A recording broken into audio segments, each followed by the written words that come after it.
I'm Bill Bratton. At the present time, I'm chairman of the Kroll Company, based in New York City, which is one of the world's largest risk mitigation investigative services firms. But for most of my life, I was in the public sector, particularly in law enforcement, policing, and had a great 40 years in that profession, in that field. I recognized that as a police officer, and as a sergeant, and as a police superintendent, and in the 80s understood that the causes of crime were in fact something we the police could do something about. Society thought that those causes were the economy, racism, poverty, the weather. They were influences. They were not causes. The cause of crime is quite simple. An individual, a group of individuals who decide to break the law, criminals, or in a moment of passion, or in support of a cause, civil rights, anti-war, will engage in civil disobedience.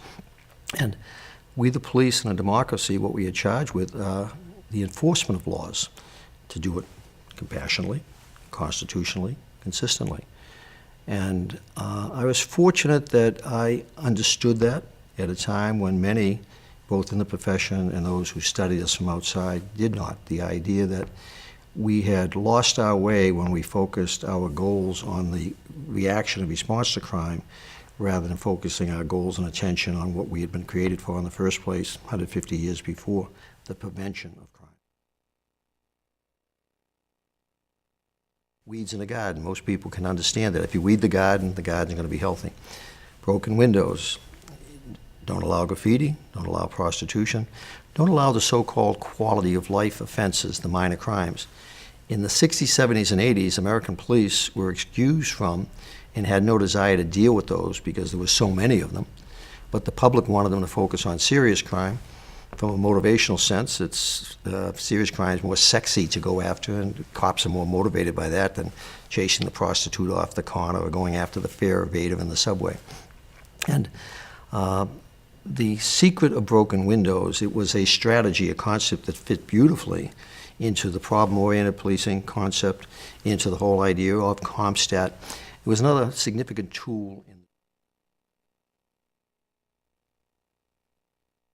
So one of the great satisfactions I have as I look back on New York City and now LA is that police working with, and sometimes initially not with, but over time eventually getting relationships going.